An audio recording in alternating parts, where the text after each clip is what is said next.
You know what's crazy? Most people think you need acres of land to grow your own fruit, but I'm about to show you 10 trees that'll thrive in a pot on your balcony and produce more fruit than you can eat. Stick around, because number 7 literally pays for itself in one season. And that bonus tip at the end, game changer. Hey there, garden fixers! Welcome back if you've been here before. And if you're new, you've just stumbled onto the most practical fruit growing channel out there. I'm so glad you're here, because today we're talking about something that honestly changed my entire approach to growing food at home. We're diving into container fruit trees. And trust me, this isn't your typical just plant a lemon tree kind of video. Before we jump in, do me a quick favor. If you're serious about growing your own food without needing a huge yard, hit that subscribe button right now. Turn on notifications, because I drop videos every week that'll help you grow better food in less space. Alright, here's your challenge. Comment container grower and tell me what fruit you're most excited to try. I read every comment and I love hearing from you. Let's get into it. Number 10, the pomegranate revolution. Pomegranates in pots sound fancy, right? But here's the kicker. These trees are practically indestructible. I'm talking about dwarf varieties like Nana or State Fair, and they're absolute beasts in containers. What makes pomegranates special for pot growing is their natural root system. Unlike other fruit trees that want to spread out, pomegranates have a more compact root structure. They're perfectly happy in a 15-20-gallon container, which you can literally get for free from restaurants or bakeries if you ask nicely. Those big food-grade buckets, perfect for pomegranates. The fruit you get from these container varieties is just as good as full-size trees. We're talking deep red arils, that sweet, tart flavor. And honestly, one tree will give you anywhere from 15 to 30 fruits per season once it's established. At grocery store prices, you're looking at saving maybe $50 to $75 a year, and that's being conservative. Here's my favorite part, though. Pomegranates are drought-tolerant once established. You can forget to water them for a few days and they'll forgive you. That's huge for busy people, or if you're still learning this whole gardening thing.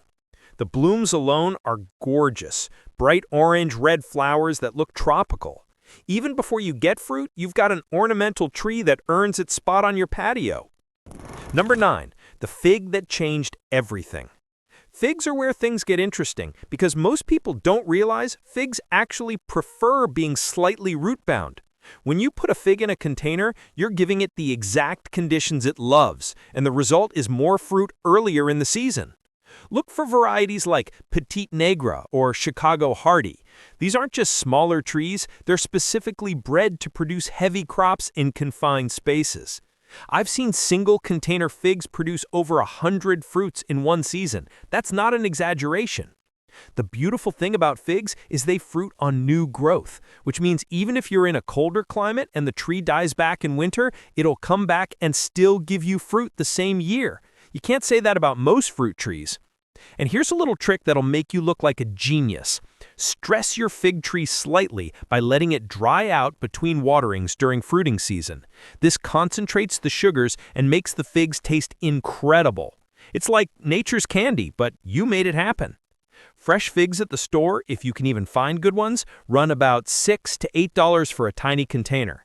Your potted fig tree will produce fruit that makes those store-bought ones taste like cardboard in comparison. Plus, figs have those gorgeous large leaves that create instant Mediterranean vibes on any patio. It's food production and vacation aesthetic in one tree. Number 8, blueberries that actually work. Now we're getting into something special. Blueberries are probably the most successful fruit you can grow in containers, but most people mess them up because they don't understand one simple thing. Blueberries are picky about soil pH. Here's the deal. Blueberries need acidic soil, somewhere between 4.5 and 5.5. Regular potting mix won't cut it. But when you're growing in containers, you have complete control over this. Mix your potting soil with peat moss or use an azalea and rhododendron mix, and suddenly you're growing blueberries better than commercial farms. Varieties like Top Hat or Peach Sorbet are perfect for pots. They stay under 3 feet tall, they're gorgeous with fall color, and they produce heavily. One single mature blueberry bush in a container can give you 3 to 5 pounds of berries per season. Have you seen blueberry prices lately? You're looking at $5 to $7 per pound for organic ones. Do the math. One plant pays for itself in the first year. But here's what makes blueberries brilliant for containers. You can move them. If they need more sun, roll them over. If a late frost is coming, bring them closer to the house. If you need to adjust the soil, you're working with a container, not trying to amend an entire garden bed. That flexibility is worth its weight in gold. And the spring flowers? Delicate little white bells that eventually become your berries. The entire growing process is beautiful to watch. Number 7. The lemon tree secret. Okay, everyone knows about Meyer lemons in pots, but let me tell you what actually makes them work and why they're at number 7, right in the middle, because they're that important. Meyer lemons are naturally semi-dwarf, but more importantly, they're everbearing. That means you can have flowers, young fruit, and ripe fruit all on the same tree at the same time. It's like having a grocery store in a pot. One established Meyer lemon tree can produce 50 to 100 lemons per year. At $1.50 per lemon in the store, you see where I'm going with this. Here's the part nobody talks about, though. Lemons in pots are easier to keep alive than lemons in the ground because you control everything. Too cold? Bring it inside near a sunny window. Pests showing up? You can isolate and treat one container. Soil issues? You chose exactly what went in that pot. And let me tell you something that'll save you money right now. You don't need expensive citrus fertilizer. A good balanced organic fertilizer works just fine. I use fish emulsion every 2 weeks during the growing season. It costs me maybe $15 a year, and my lemon tree is loaded. The smell alone when these trees bloom is worth having one. Your whole patio will smell like a citrus grove. And there's something deeply satisfying about making lemonade from lemons you grew yourself, or putting a slice in your tea knowing it came from your tree. That connection to your food changes everything. Number 6, dwarf peaches that over-deliver. Hey, quick pause here. If you're getting value from this, do me a favor and smash that like button. It seriously helps the channel reach more people who want to grow their own food. All right, let's keep going because the next few are even better. Peaches in pots sound impossible, but varieties like Bonanza or Dorado are specifically bred for container life, and they're phenomenal. These trees stay around 5 to 6 feet tall, they're self-pollinating, and they produce full-size peaches that taste better than anything you'll buy. Here's why peaches at number 6 are so important. Stone fruits have a reputation for being finicky, but container peaches flip that script. You can protect them from late frosts, you can control their environment, and you can actually net them easily if birds become a problem. Try doing that with a 15-foot tree in your yard. One dwarf peach tree will give you 20 to 40 full-size peaches per season. Organic peaches at the store run about $3 to $4 per pound. You're looking at serious savings. Plus, the taste difference is unreal. Store-bought peaches are picked underripe to survive shipping. Your peaches ripen on the tree, and that makes all the difference. The juice running down your chin when you bite into a tree-ripened peach you grew yourself, that's what this is all about. The trick with peaches is thinning. When you see baby fruits forming, remove about half of them. The sound's counterintuitive, but it works because it makes the remaining peaches bigger, sweeter, and keeps your tree healthy. It's one of those things that feels wrong, but works perfectly. Trust the process. Number 5. Cherries without the ladder. Dwarf cherries, specifically varieties like Romeo or Juliet, are absolute game changers for container growing. Sweet cherries can be tricky, but these pie cherry varieties are bulletproof, and honestly, I prefer them for eating fresh anyway. What makes cherries special in containers is that you avoid the biggest problem cherry growers face: birds. When your cherry tree is in a pot on your patio, you can throw bird netting over it in 5 minutes. Try that with a 20-foot tree in your yard. Can't be done. Container cherries will give you 10 to 15 pounds of fruit per season once mature. That's enough for fresh eating, baking pies, making jam, and still having some to freeze. Store-bought cherries are crazy expensive, often $8 to $10 per pound when they're in season. Your container tree produces fruit that's worth well over $100 every single year. And here's something beautiful about cherries in pots. They bloom early and gorgeously.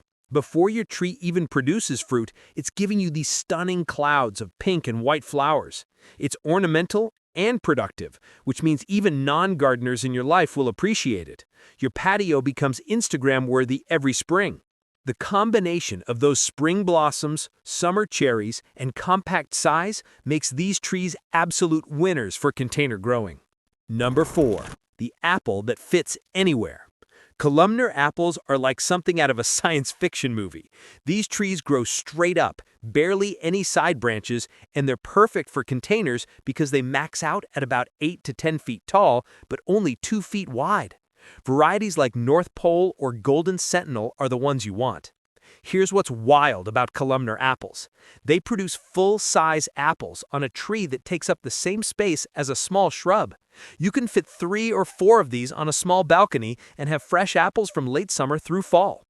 Each tree produces about 15 to 25 apples per season, and we're talking crisp, juicy, real apples, not some weird miniature variety. The savings here add up differently because apples store well.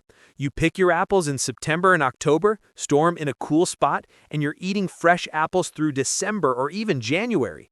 When you factor in organic apple prices at $3 to $4 per pound, your columnar apple tree is saving you real money over months, not just weeks. Plus, and this is important, apples in containers are easier to keep pest-free. You can inspect every inch of a small tree quickly. You catch problems early. Compare that to a full-size apple tree where you can't even see the top branches. The vertical growth habit also means you can plant them close together, creating what I call a balcony orchard. Multiple varieties in the same small space, giving you apples from August through October. Number 3. Strawberries reimagined. Now, technically strawberries aren't trees, but stay with me because this might be the most productive container fruit situation you can create. Ever-bearing strawberries in a container garden are absolute productivity machines, and they deserve this spot. Here's why strawberries at number 3 are crucial. They produce fruit fast, within months of planting, and they keep producing from late spring through fall. One properly maintained container with 6 to 8 strawberry plants will give you fresh berries almost daily during peak season. We're talking pounds and pounds of fruit from something that takes up less space than a standard pot. Store-bought strawberries are crazy expensive, often $5 to $7 per pound when they're in season. Your container strawberries are the opposite. They're picked at perfect ripeness and eaten within minutes. The flavor difference is so dramatic that once you've had homegrown strawberries, store-bought ones become almost insulting. The beauty of strawberries in containers is succession. As old plants age out, you replace them with runners from your best producers. It's a self-sustaining system that costs you almost nothing after the initial setup, and you can stack containers vertically, use hanging baskets, or create a strawberry tower. The space efficiency is unmatched. I have friends growing strawberries in vertical systems on apartment balconies, producing enough berries for smoothies, fresh eating, and freezing from a balcony. Number 2. Avocados that actually fruit.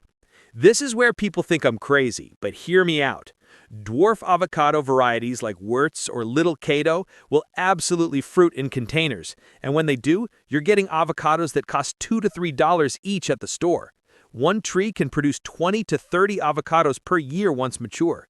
Yes, avocados take patience. You're looking at 3 to 4 years before significant fruiting. But here's the thing. You're either planting that tree now or you're buying avocados forever. Which sounds better? The secret with avocados in containers is drainage and patience. Use a well-draining mix, don't overwater, and give them time. These trees are self-pollinating in the dwarf varieties, which means you don't need 2 trees. You need 1 good tree, the right conditions, and patience. What makes avocados number 2 on this list is the payoff. When your tree starts producing, you're getting organic avocados perfectly ripe at 0 cost for decades. The tree in a pot can live and produce for 20-plus years. Do the math on that. Even at conservative estimates, you're looking at thousands of dollars worth of avocados over the life of 1 tree. And because they're in a container, you can bring them inside during cold snaps if you're in a marginal climate. That flexibility means people in zones that technically can't grow avocados are successfully growing them anyway. Number 1. The banana trick. This is going to surprise you, but dwarf banana plants are the ultimate container fruit, and here's why. Varieties like Dwarf Cavendish or Super Dwarf will produce full-size bananas in a pot, and they do it faster than almost any other fruit on this list. Bananas aren't technically trees, they're herbaceous perennials, but that doesn't matter because they produce fruit like crazy. A single banana plant in a container can give you 50 to 100 bananas in one harvest cycle, and they cycle relatively quickly. You're looking at fruit within 18 months to 2 years, and then it keeps coming. Here's what makes bananas number one. The value is insane. Organic bananas are around 80 cents to $1 per pound, and a single bunch from your plant might be 20 to 40 pounds. But more than the money, it's the experience. Cutting a bunch of bananas you grew yourself is genuinely one of the coolest things you'll do as a gardener. Bananas love containers because you can give them exactly what they need: rich soil, consistent water, and warmth. They're tropical plants, so in colder climates, you bring them inside during winter where they go semi-dormant, then back outside when it warms up. The container makes this possible. And here's the bonus part about bananas. After the main stem fruits, it dies back, but it sends up new shoots called pups. You can pot these up, and suddenly you have more banana plants. Give them to friends, keep them for yourself, or yes, even sell them. Banana plants are in demand. The dramatic tropical foliage alone makes these worth growing, even before you get fruit. They transform any space into a vacation destination. All right, I promised you a bonus, and this one's huge. The secret that makes all of these container fruit trees work better is something almost nobody talks about: mulch. Put 2 to 3 inches of wood chips or straw on top of the soil in your containers. This does 3 things that'll change your results. First, it regulates soil temperature, keeping roots cooler in summer and warmer in winter. Second, it retains moisture, which means you water less and your trees stress less. Third, it slowly breaks down and feeds your trees organic matter. I started doing this 3 years ago, and my container trees exploded in productivity. It's such a simple thing, costs almost nothing, and the difference is dramatic. Go to a tree service company and ask for wood chips. Most will give them to you free because they're trying to get rid of them anyway. One change, this simple mulch layer, will improve every single container tree you grow. It's that powerful. So there you have it. 10 fruit trees that'll thrive in containers, save you serious money, and give you fresh fruit that's better than anything you'll buy. Whether you've got a tiny balcony or a big patio, you can absolutely grow your own fruit without breaking the bank. If this video helped you, hit that subscribe button if you haven't already, and ring the bell so you don't miss the next one. Drop a comment telling me which tree you're starting with. Remember the challenge: comment container grower and your pick. I'm genuinely curious. And hey, share this with someone who thinks they can't grow fruit because they don't have land. Let's change that mindset together. Thanks for hanging out with me today, Garden Fixers. Now go out there and grow something amazing. I'll see you in the next one.